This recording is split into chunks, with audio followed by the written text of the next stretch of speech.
Passover celebrates the Exodus from Egypt, when the Jewish people were delivered from slavery by the mighty hand of God. Passover not only celebrates God's past act of redemption, it also anticipates the great redemption to come.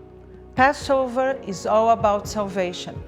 Passover is all about the blood of the Lamb that will deliver us from sin.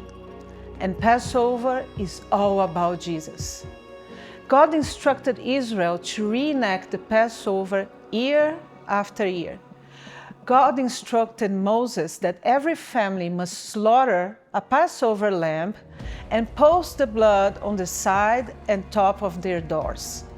That same night, they were instructed to eat the sacrifice with bitter herbs and unleavened bread. The elements of Passover remind us of the journey of God's people and the journey of our Savior towards the cross.